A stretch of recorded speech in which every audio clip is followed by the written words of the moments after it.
Hi, I'm Deborah Hamilton. Welcome to my podcast, Why Do Pets Matter? 10 years ago, with my iPhone and a script, I recorded the first episode of the Ultimate Pet Resolution Summit, which chatted with experts about conflicts over animals. Our conversations were intimate, honest, and illustrated how disagreements over animals occur and how those disagreements can reshape people's lives and relationships. In November 2019, I started Why Do Pets Matter, a new podcast that continued these informative discussions. I'm so excited to have you here with me, continuing my exploration into a more meaningful conversation about why pets matter to all of us. My guests and I will share ideas, stories, and experiences straight from the heart, unscripted and holistic. From the bravest moments to the most brokenhearted, we will explore how to resolve disagreements over animals differently. One thing I know for sure is I want to have more meaningful conversations that will help all of us unlock that deeply felt human-animal bond that drives the emotions of conflict. Today on Why Do Pets Matter, I speak with my friend, Kelly Baltzell of Beyond Indigo. It's a company that helps other companies get the word out there and really excel in advertising and marketing. But today we talk about why do pets matter to Kelly and how accountability for ourselves is often shown by our dogs to us, dogs and cats. So let's hear what Kelly has to say. Hi, it's Deborah Hamilton, and this is Why Do Pets Matter with my good friend, Kelly Baltzell. We've put on a conference together called Speak the Right Words. Kelly is the CEO of Beyond Indigo, which I have to tell you is one of the pet service providers' best friend in helping them get the word out. So without further ado, Kelly, thank you for coming today. You're so welcome. It's so great to be here. So we always ask everyone, and I can even hear my voice calmer for everyone who's listened to Why Do Pets Matter before. I can hear my voice calmer when I'm talking with Kelly because the two of us are on such an interesting path and trajectory together, and I'm so grateful. So today's going to be a little different, but of course we're going to start with our first question, which is, Kelly, why do pets matter to you? Oh my gosh, the list is long. Right? Is it alphabetical? Is it numerical? Is it that? I think one of the top ones is they are unconditional love wrapped up in an animal or a pet, or, like pets can be a very wide range. So it's not the same for everybody, but whoever your animal companion is, it is unconditional love wrapped up in that body. And, that's what matters to me. I mean, I'm looking at my pup right now, sleeping on the floor going, wow, that looks really comfortable right now. But he's unconditional love, right? And for some people, the only place they get that unconditional love is through their animal companions. They don't necessarily have it from their human engagement or interactions in life. And that's a really special gift they bring to us. It's so much the answer that most people give as their first answer is unconditional love. But for us, it actually reflects back to us maybe something that we feel with each other, because it's about understanding yourself and how you reflect to other people. So before we got on this recording, everyone, Kelly and I were talking about how we are really the only ones who can control how we react to things. And in our Speak the Right Words conference, that's what we were hoping to share with our attendees, which is, how do you speak the right words to hold a safe space for yourself and also acknowledge someone else's feelings at the same time? So Kelly, what do you think is the most important piece about having a conversation, even a difficult conversation with someone, that you can share that we feel when we're discussing something with someone else? That's hard because we're not socially trained for my answer. So my answer is awareness of self.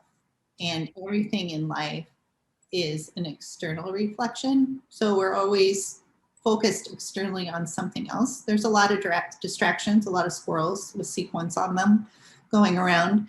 And so it's really hard. We're rarely trained to look within ourselves and be transparent with self, honest with self, and then forgiving ourselves. Right? Because a lot of people, their first knee-jerk reaction is somebody else made me do this. It's somebody else's problem.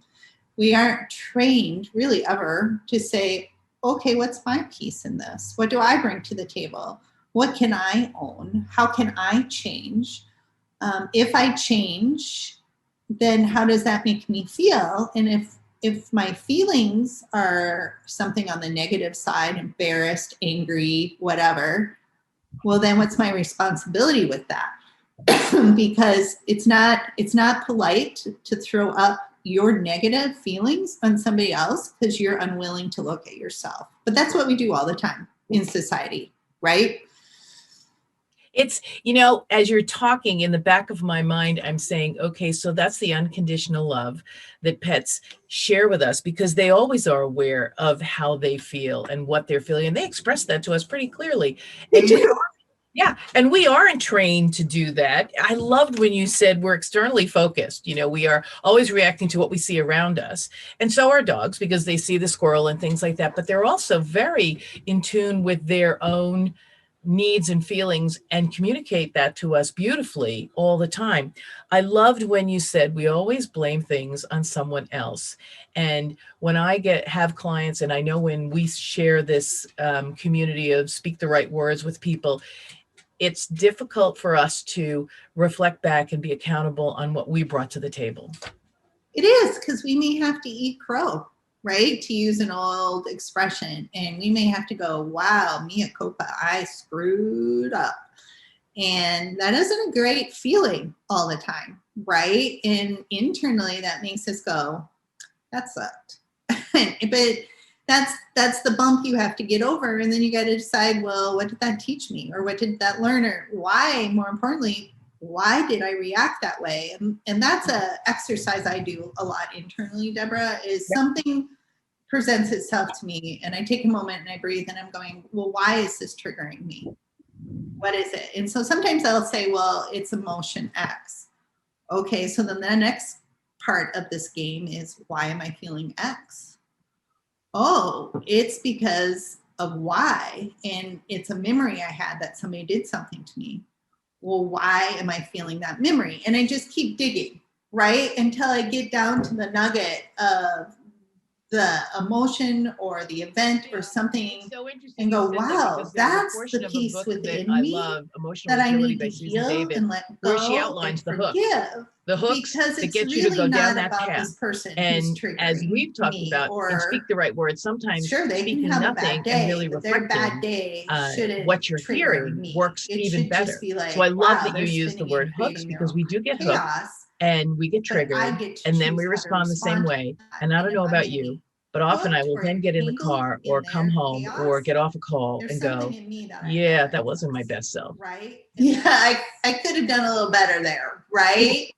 And then you have to figure out, well, how then do you make it better, right? Yeah, like how do you the ability part, right? Right. And then, a new concept I've kind of come up with, Deborah, you and I haven't talked about yet, is what I'm watching other people, I'm calling it fear generation. Just sort of like, a smoke machine on a play set. When they cue the smoke machine and the smoke billows out onto the stage, or the fog machine. I think it's called a fog machine. Yeah, it is. Yep. Yeah, so this fog machine, this machine's creating all this fog around this scene in the set. And I kind of see it as an individual's the machine, and they're generating all this fear around them. And it creates— what a great metaphor. Oh my God, I love that, because that's exactly how you feel. It's how you feel. And so now you have this dark, negative, black fear cloud around you. And then other people, you actually start manifesting what you're fearful of, right? Because now you're triggering other people or you're creating it. And then the next part of the journey is then it manifests. And then you go, see, I was right. Yeah, you bring it's directly related to what you're bringing into your sphere. I truly believe that, because when I'm happy, happy people arrive. And when I am angry, you and I both have talked about this, the more angry people arrive in my life and perpetuate my belief that, yes, indeed, I was right and I should be angry. Right. But then why is it so important that we need to be right? Yeah. As Brene Brown says, I'd rather get it right than be right. And that's sort of my mantra now, because I have really stopped trying to either have my point of view put forward, or one of my parties in mediation's view put forward. Rather, what would be right if we were trying to get it right instead of be right? How would that look? And it's a whole different way to look at a solution. Right. But then you have to own yourself. You have to know thyself. And own yourself without shame and blame. But you can be guilty. That's okay. Oh my God, I shouldn't have done that. But going to the extreme of, oh, you're right, I'm a terrible person, or I'm just awful. That's not what anybody should have to live through. Rather, acknowledge that, as I just said when I got in the car after I had a discussion, well, I wasn't my best self. Well, that's guilt. That's not shame. I didn't say I'm a terrible person and I always screw up, and I'm definitely doesn't help us. And we have to have that self-talk that acknowledges when we've stepped off the curb of the way we want to live our lives. And how do we step back on? Well, we step back on by acknowledging we stepped off the curb, and then we get back on and say, Kelly, I think that the last conversation we had, I wasn't my best self. And I love, there's a book by Harriet Lerner that says, why is it so hard to apologize? And it's because we always have to justify. Well, I wasn't my best self, but that was because I didn't get any sleep, or that was because I drove in with traffic, or that was because I'm now teaching people that when they apologize or take accountability, put a period at the end of, Kelly, I'm really sorry that I spoke the way I did yesterday. Period. Period. That's all you need. And to go to your point of victimization, right? Victimization actually is saying you're the victim and how horrible and I'm so sad and mea culpa and I should never do this. That is, again, external focus. Yep. Because you're looking to somebody else to absolve you from this pain that you're feeling in the inside of you, versus saying, you know what, wasn't my best self.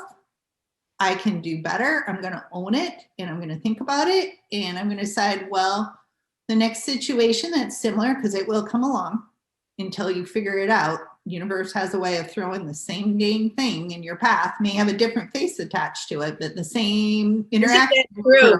Holy Toledo, until we get it right? We keep until we get it right. Until we get it right.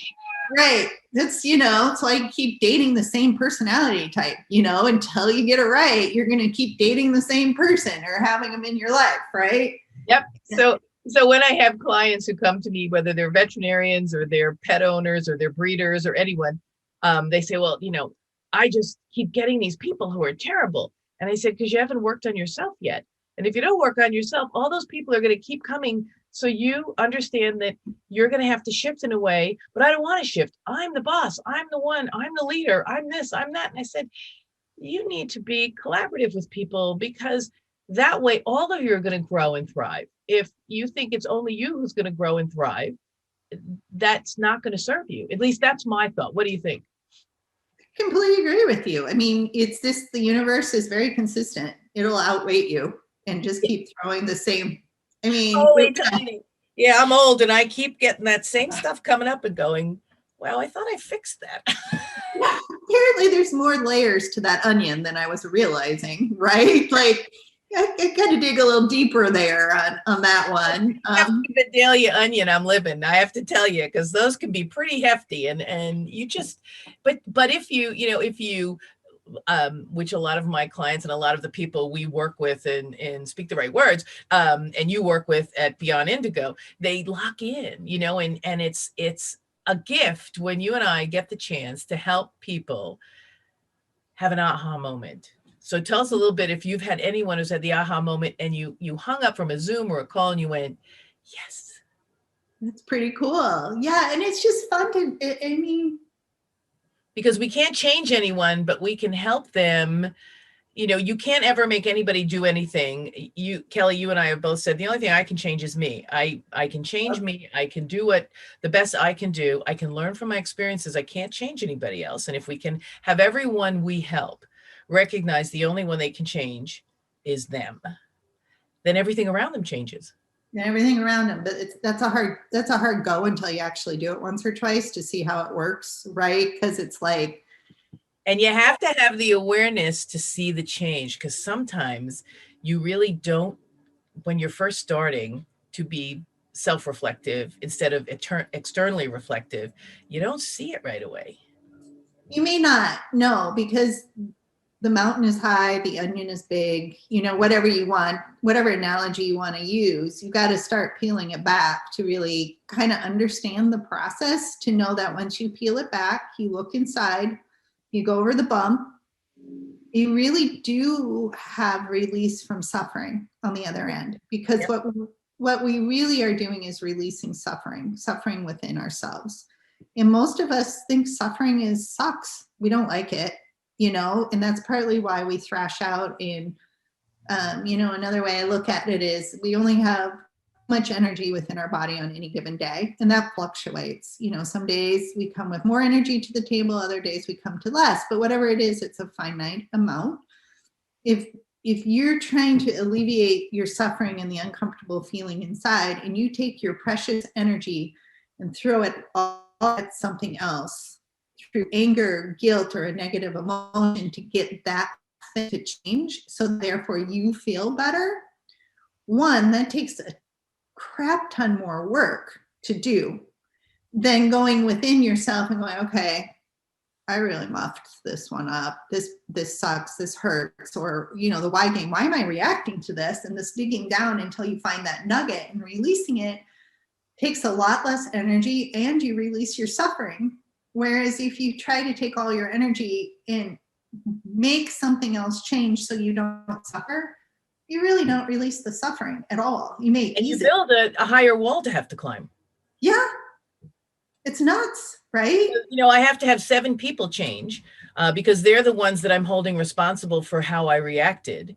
And, they may not have treated you right. I mean, in my practice, in your practice, people, don't necessarily treat other people nicely, but you can only decide how you're going to respond to it and how you're going to treat other people. That's it.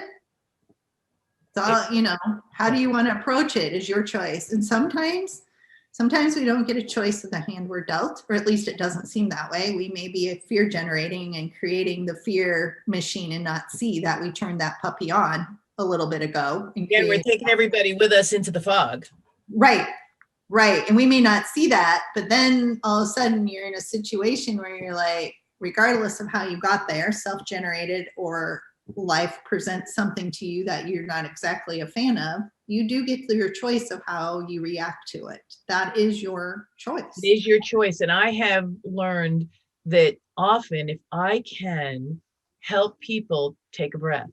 I was talking to Kelly before we got on. I speak to some veterinarians at conferences all the time, and I give them these skills to take a breath, drop the need to be right, and let what's being said roll off your back and answer later. And all of them, and Kelly, you and I talked about this, all of them said, I don't have to answer right then and there.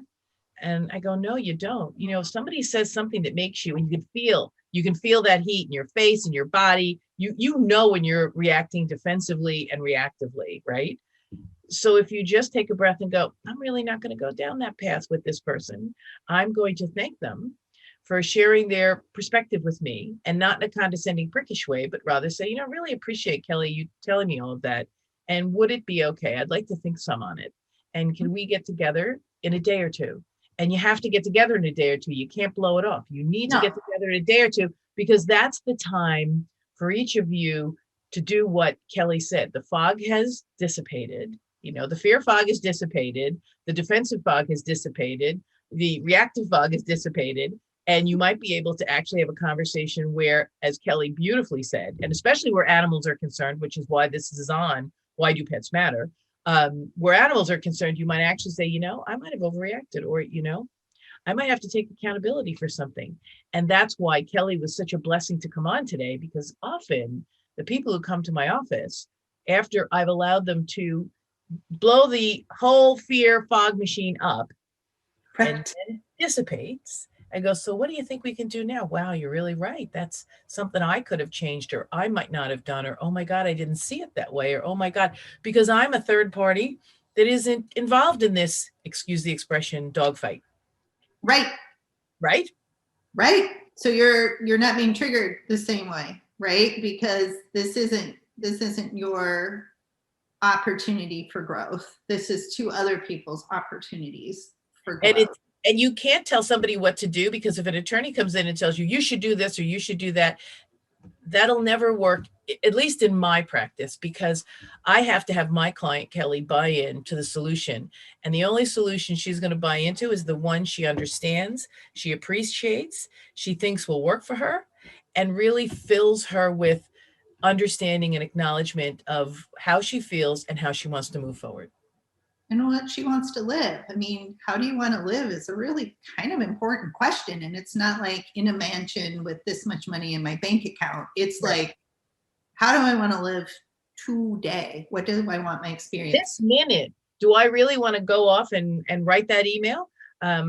Before we got on, I said to Kelly, I write a lot of emails now that I delete, because it gives me that opportunity. And in emotional agility, Susan David says sometimes writing down how you feel lets you dissipate I love that metaphor. I'm going to use it. I'm stealing it, but I will give you credit, Kelly. That fog machine, you've dissipated the fog machine, and you're able to go forward. Yeah. And with pets, they're there to love you unconditionally. Also, they're there, and I've seen this, they soak up negativity around them and transmute it into a positivity, which is hard on them. It is hard on them. That is really hard on them on all levels, including physicality. And so if you want to help your animal, help yourself, because then your animal doesn't have to work so hard to hold you up. Right. And so that unconditional love doesn't necessarily work for them sometimes when you keep dumping your bucket. Right. It's a big cleanup job for them. Yep. And so slow the flow, right? Like, let them do better. And recognize that there are things you can do to help them empty their buckets. So that, ball tossing that takes so much time and, oh my God, I can't do it.